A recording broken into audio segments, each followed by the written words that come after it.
Welcome, everyone, to the Booked Solid podcast with PocketSuite. We have a special guest for you today with Spencer Claeys. Thank you so much for joining us. Sweet, how's it going? So, Spencer is a pressure washer, a roof guy. You started your business out of a Toyota Corolla a few years ago. Can you just tell our listeners that story? Yeah, no, for sure. Like right when I got out of college, I'd kind of worked every little crappy job I could. Been in like the Navy Reserve as well, and then, then the pandemic had kind of hit, so then things were looking kind of weird. But I remember just kind of waking up one day and just being like, I need to make money. Like I'd kind of just like, I just finished another job, and I was like, I can't go back to that, so I just went out, bought a cheap pressure washer, started going door to door in my Toyota Corolla, and so I was doing some pressure washing jobs that actually worked pretty well, and then the market was kind of weird, and people up here didn't really want pressure washing as much. I kept getting asked like, "Oh, do you do roofs? Do you do gutters?" So I was like, "Yeah." I was like, that was my instant answer, even though I'd never really done a roof before. I cleaned like my dad's gutters before since I was a kid, but never as like a business. So, but I said yes, and I went out, did the job, and then I was like, okay, cool. Like roofs aren't that bad. Make way more money. So then I kind of just went full in on that, and then the next year just been scaling that, just working on getting more jobs with Facebook ads and running the website and all that sort of stuff. So really kind of took off. That's great. I didn't realize that it had only been since high pandemic that you were doing this. Just so that everyone knows, Spencer now has like 186,000 followers on YouTube with a fantastic channel about how to run like a roof cleaning or a pressure washing business. Where do you live, by the way? I'm up in Seattle, Washington. Okay, cool. So I guess with the climate there and the trees and the wet, there's just a lot of full gutters, huh? Yeah, it's definitely like if you drive around, there's so much moss, green stuff growing everywhere. So I mean, every area is different. If you were down in the Southwest, there's more solar panels to clean out there. There's window cleaning pretty much anywhere, or out where you guys are. There's definitely, when I was in New York a bit ago, I mean, there you could see, if you drive around, see the houses with some black streaks, like that's the glowy caps of magma. It's like this like bacteria that kind of grows. So, but yeah. So you obviously leveled up a lot since you first knocked on a few doors in Seattle, asking to do some pressure washing. Uh, can you talk about some of the milestones in your own business growth? Yeah, I mean, the first step, obviously, if you've never done anything before, you got to get decently good at whatever it is you want to do. So for me, when I started doing pressure washing, I cleaned my dad's driveway first. Just kind of learned the basic skills. If you already kind of know what you're doing, cool. But then the next step is kind of like, okay, getting consistent jobs, because that's really the only benefit of having like a job, like a place where you clock in, is you have that consistent work. So that's really the next big hurdle, is just making sure you have consistent work. So for me, that was just I also like majored in like marketing, so I was kind of familiar with marketing. But then I started learning a little bit more about that, because I was like, okay, I need to get good at this, otherwise I'm not going to make any money. So, and I kind of stumbled into Facebook ads, and once I kind of dialed in the numbers, you kind of know how much a lead should cost, how many on average, how many messages it takes to book a job. Then once you get those numbers down, then you can start scaling up from there. So for me, I only spend like $10 a day on ads, and that keeps me booked solid, as you guys would say. So Oh, that's great. 10 yeah. bucks a day in ads. So just walk people through, if they've never used, um, Facebook ads before for anything, like how, as a service business that's local, pressure washing, you actually have to visit someone's house. Would you set that up to, to get more leads?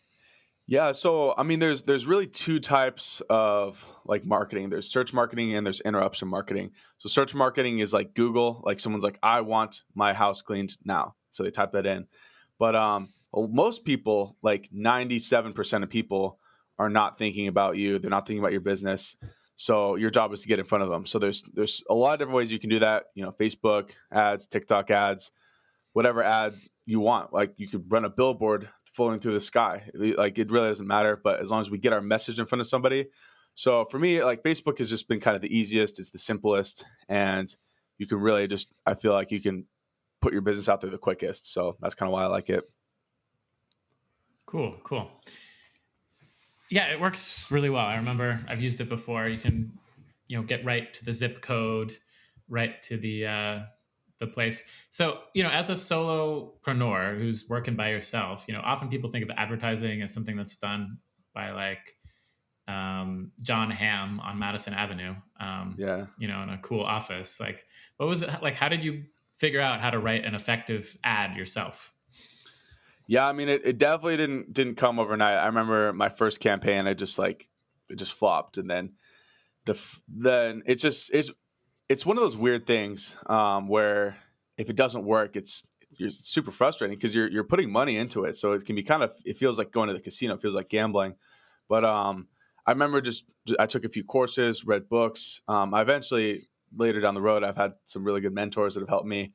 Um, but getting comfortable with that, it is kind of hard. But once it works, it's like discovering fire. It's so awesome. But yeah, it's just once you kind of figure it out, like I said, I got my book. Like I kind of teach like how to run the ads through that. But it's you're putting a message to a market. Like that's all marketing really is. We're just putting a message out to our market. So like we said, you could have a billboard, you could have a Facebook ad, you could have an ad on Google. We just need to put our message in front of somebody. So I want to keep it pretty simple. So once you kind of figure out that, then all you really need to do is, okay, what am I offering? And have some sort of, oh, that's another key, is having a really good offer. That's where I'd first start. So have a good offer, then you can be as simple as putting up a picture, putting up a video of you doing the work, or whatever ad you want to run, and then just putting that out, targeting people who you think would most likely purchase your services, which is homeowners in most cases. So finding those Yeah. things, lining those all up, that's pretty much all you need to do. So I have a marketing background too. So what we're talking about, everybody, is like iteration or A/B testing. It's that idea of like spend $10 on an ad, and if it doesn't work at all, it's like, oh, okay, well, I'll try something else tomorrow until you get something that works, and then you double down on that, and Yeah, all of a sudden your exactly. book is full. So yeah, that's a great strategy. Do you remember the first ad that really worked for you? Yeah, I remember. I think it was like a $99 driveway cleaning special, and it's kind of funny because like in this industry, there's this whole stigma against like being the $99 guy because everyone's like, oh, that's the cheap guy. But I remember that was the first thing that really worked. I mean, I think I heard it, from someone. You want be the cheapest, the best, or the quickest. Choose two, I think it is. So something like that. So you can either be cheap and quick, or fast and or no, it's not going to be cheap if it's good and the best. So basically, you kind of got to figure out what you're offering, where you want to structure your business. And for me, I started doing being the cheapest, and then once I kind of figured it out, I was like, okay, I can actually charge way more money. So then I switched it up, and then like recently, some of the best ads have just been a simple like 8 to 15 second video of me cleaning something paired with my offer, and then just kind of explaining the whole process behind it. So that formula kind of works really well right now. It really does. Any sort of cleaning video is just Yeah, like it's there's a whole satisfying. trend People like to online of watch any it. sort of pressure washing, car detailing, anything kind of calming that just like looks nicer at the end. People just love that content. I don't. Yeah, and that's another really good point too, is because we got to remember what all these platforms want. They want people on the platform, so we want to keep them engaged. Like we want to have a good ad that not only like makes us money, but we also want to keep Facebook happy. If we had like some crappy ad that someone saw and they're like, so they click off, Facebook like hates that. So then you're gonna have a lot higher like cost per acquisition of like a customer because Facebook doesn't want to show your ad. They still will if it even gets approved, but the better we can help them out, the more engaging we can make it. So yeah, that's where a lot of those cleaning videos do really well because they're very engaging. So people like to Yeah. watch it. So you have a whole video on your YouTube page about like how to make a good offer versus how to make a killer offer, and I think this is good advice for anyone starting out. So can you just explain what that means? Yeah, so I mean, offers is like, I mean, there's been entire books written about it. Like, I know Alex Ramosi, like Dan Kennedy, they talk a lot about that thing. So it's kind of a hard thing because I mean, a good offer is just something that you're kind of like, hey, we exist, better than nothing. It's better than nothing because like a lot. That's really most businesses' problems is like literally just like telling people like, hey, we exist. Like that's really a lot of what marketing is. Um, because that's the biggest problem is people don't know you. So from there, like that's kind of your good offer. But then a killer offer, or even better, like an irresistible offer, or they also call it the Godfather offer. An offer you can't so good you can't refuse. So that's that comes down to really knowing your target customer, like exactly what people want. So um, what we want to do is we want to know our customers better than they know themselves. So for me, I know how to speak to them. I know how to talk to them. And like that's another really, really key point. Notice how you speak to people and notice how they speak to you back because we're speaking the language of our market.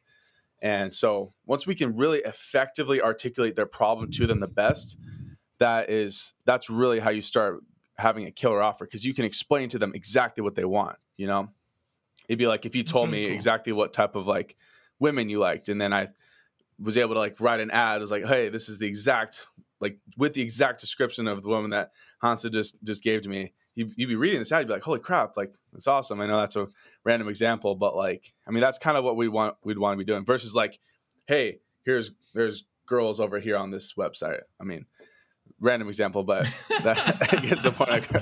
Versus like, you want to be as specific as you can. And Right. it's Can you not tell me always about a about price. time Yeah. when you like got that feeling of like I just made a killer offer and like what it was and why you feel like you nailed it? Yeah, I mean it's because there's so many different things that go into it when you have because obviously most people are just like what's the price that's their biggest question. But like I mentioned, like I can't remember who said it, but it's like he who can the best like articulate the problem that your customer's facing is gonna like win the sale. So that if you can correctly articulate exactly what they want, what they're looking for, that's the best way to go about it. For me, I think that was like right now I run like one of my best specials is like a $2.99 roof and gutter clean special.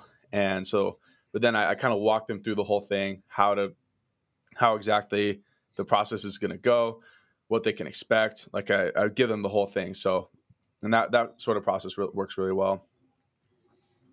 Yeah, yeah. You have actually a lot of good money making videos on your site that are like seasonal, something like this. Like you have one like how to make 5,000 a week hanging Christmas lights. Yeah.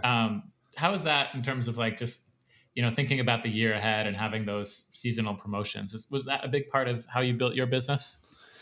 Yeah, I mean, it's like you said, solopreneur business. I don't really have. I've been kind of flying by the seat of my pants, but you kind of notice seasons, kind of notice what people like to spend money on. So that kind of goes back to the offer. We want to know exactly what people are doing right now. So right now, it's springtime. We're getting into a lot of spring cleanings. So a lot of cleanings there. Over the summer that kind of continues if you know how to market, and then the fall, roof and gutters is a lot more popular. In the getting into the winter, you have like Christmas lights. So it really becomes being adaptable, being able to like figure out what your customer wants and then just offering it to them. So I think a lot of people, and that's what I really love about this business. It operates out of a truck, but like, I mean, shoot, like it doesn't really matter if people want junk hauled. I've hauled stuff before them before. I can do it, whatever someone wants you to do, like, and find however many people want it done. That's kind of how you find what business you should be getting into if you don't have a business yet. So Yeah, yeah. No, it's a good seasonal promotions are great. We have this tool called like smart campaigns where you can just like message all of your former clients and tell them, "Hey, spring cleaning's here. yeah, Do you want like that 299 gutter deal or whatever it is that you're selling? Or hey, the holidays are here. I'm much more comfortable being up on a roof than you are. Do you want me to hang your lights for you? Stuff like that. yeah, It's a great way to stay booked solid and have another reason for former clients who hired you and are happy with you to book you again. yeah. No, totally. Like, yeah, for that, I mean, yeah, because like I think the graph was like 97% people are not thinking of you, they're not thinking of your business. So yeah, if you have a way to get in front of them like that, so definitely. Yeah, just yeah, finding what people want. That's the biggest thing that, even when I do like help other people with their business, it's just like answering those obvious questions, like because I've had people try and exactly duplicate what I'm doing, but they're trying to do it in like the South, like Georgia or somewhere, and they're trying to speak to people the same way that I'd speak to people up here, and it doesn't really work the same. So you got to really know what your people want and know how to speak to them, like wherever you are. Because I mean, this type of shit works anywhere. It works in any industry. A lead is a lead, so it doesn't really matter what you're doing as long as you know your customer and know what they want, and you can give it to them. You've got good business on your hands. Yeah, absolutely. What was the most surprising thing about building a business in this industry for you?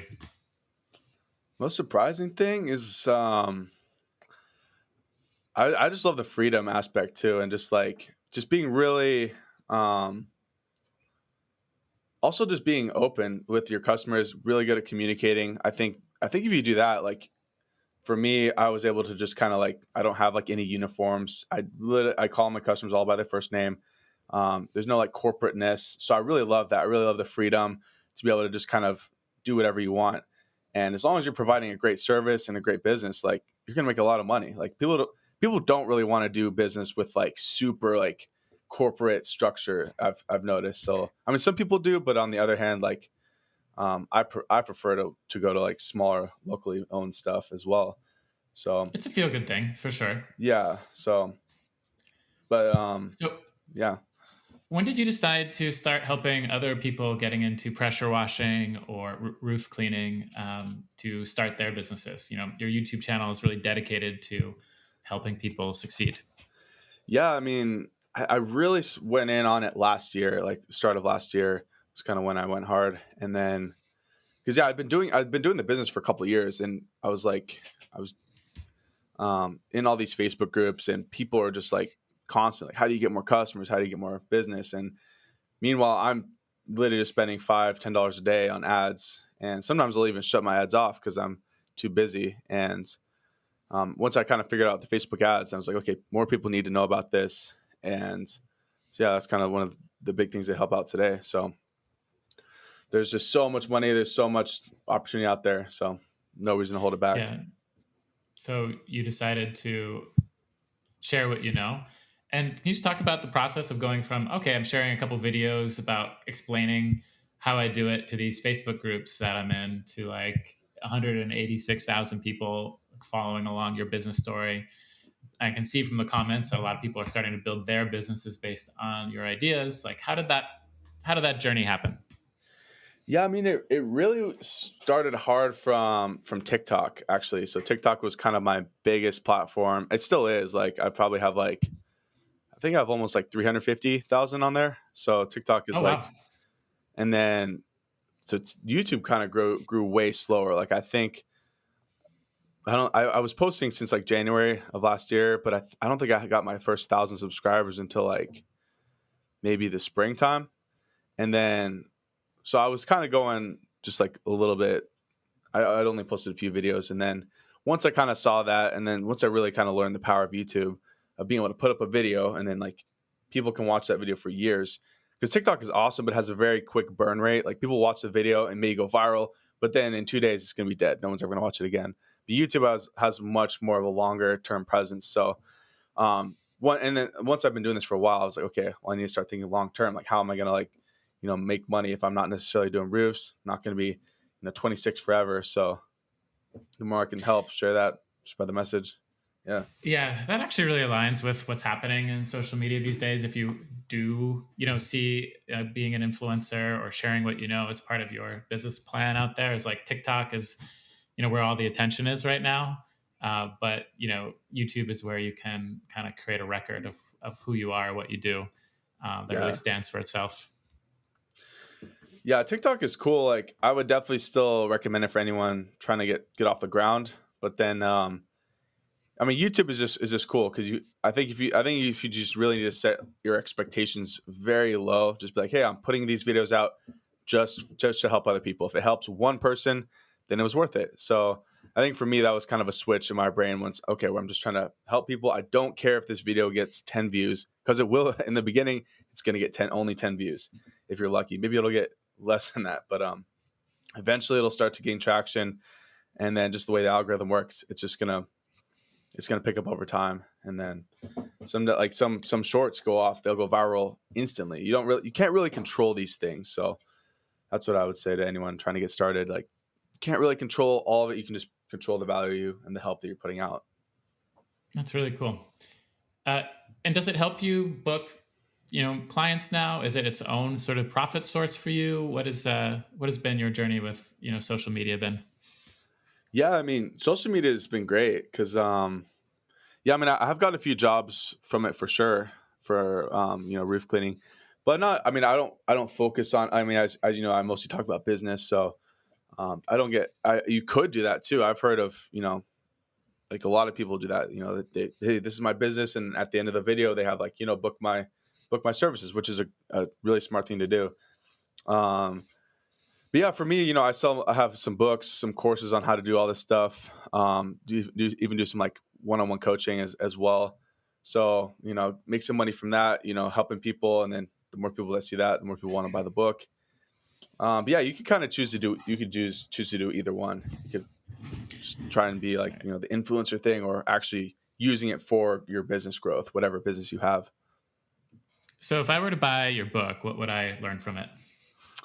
I got a couple right now, and the third one is on the way. But it's like the first one's just like how to market your business, how to use Facebook ads primarily, and then the second one is a little bit more specific, like how to start a roof and gutter business.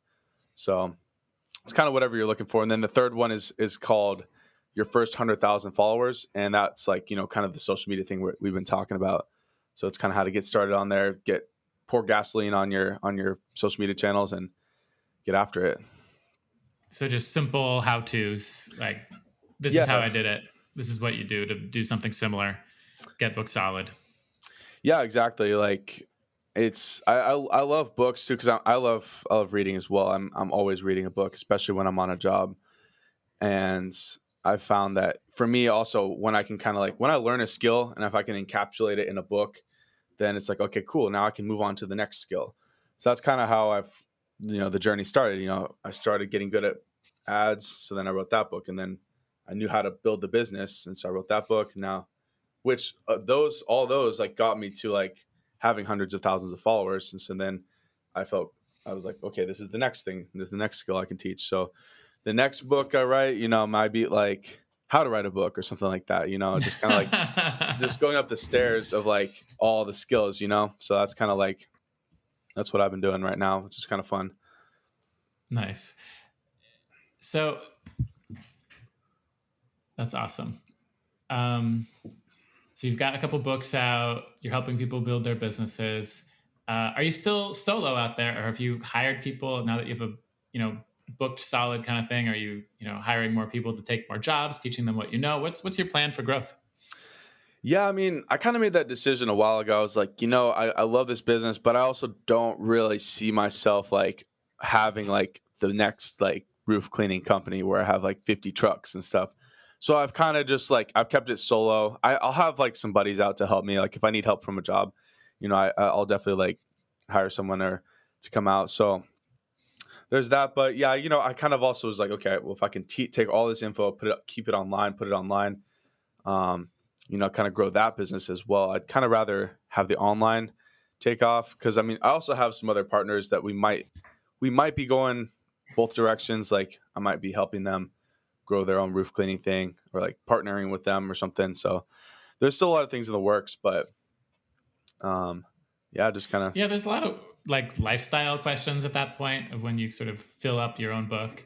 You did yeah. one thing, which is starting to teach other people, train other professionals. The hiring people route you can make a ton more money if you are doing three times the work with three people under you, but it's so much work, right? Yeah. So I think you gotta, yeah, you gotta decide what you want, but because you can do anything you want to as well. That's the other thing. I goes back to the freedom thing. That part I love about this business or whatever business you have, like cleaning wise. is you can choose to do whatever you want. You can do it yourself if you want, and just make it. You kind of treat it as a job. Or for me, I kind of saw it as like a stepping stone into like making some quick money, and then I can kind of move on to the next thing. So, or you What can do you do scale with people and hire people. Yeah. what do you do with your freedom? I mean, I go to the gym, post videos on YouTube. Pretty much, that's my main thing right now. Yeah, I'm always editing, like, or I mean, I do some like coaching calls and such. But yeah, not I don't really have too much. I wouldn't call it free time. I usually just call it like because I'm pretty much always working. My girl will tell you. I mean, I'm always on my phone, like making a TikTok or something. So, Yeah, yeah. But you but get it's to fun. decide how you're going to spend your day and what Yeah. avenues to explore. Really cool. So, what is your advice for anyone who comes across your TikTok channel or your YouTube, thinks that, hey, I've got a Toyota Corolla, maybe this is for me, I could make a lot more money doing this? Like, what warnings, like, are there major safety issues with getting up on roofs? Do you need certifications? Like, what is the sort of your baseline advice for someone just starting out? Yeah. So, I mean, I'll say this definitely, like, be safe, make sure, make sure you're licensed, bonded, insured, all that sort of stuff. That being said, when I started, a lot of other people started, maybe those things aren't quite up to par, but you're still getting after, at the end of the day, get out there, start making money. I won't tell you to not, do like be smart about it, obviously, like, cause if you're, and also what you mentioned too, being up on a roof, but like find the demand in your area, find what other people want to do. You just got to have that hustle. You got to be in you making that money. It's hard in the beginning. Don't get me wrong, but it's one of the most rewarding things you can do when you have your own business and you can look back and like the times you were hustling. Like it's pretty awesome. So, but yeah, That's just getting awesome. after it is the key though. Like there's I pretty much laid out everything on all my videos, and like yeah, I mean you get some questions here and there that were just like, man, like you didn't really watch the video. Like it's not that hard. Like at the end of the day, it's not that hard. I don't want to complicate it. I've seen a lot of channels where people try and complicate things so then they can sell a course. I try and make it as simple as I can, share as much as I can, and then my courses and books are only for people who want to actually go deeper. And I'll actually show you what like the in-depth stuff. But yeah, just getting started, getting after it. That's the biggest key for anyone. Yeah, just get started, make some money. It'll fall into place. Okay. Where Yeah. can people find you on TikTok? Where can people find you on YouTube? Where can they get some of your books or your courses? Yeah, just hit up any of I'm just Spencer Claeys on any channel, TikTok, YouTube, Instagram. And then yeah, any of those bios will have access. You can get my books, get the courses, or you can and if you buy some of the courses, some of them come with like one-on-one calls with me if you want to dive deeper. So yeah, that's pretty much it. All right, awesome. Well, thank you everyone for joining the Booked Solid podcast. Best way to support the podcast is run your business on PocketSuite. That's what we are made for.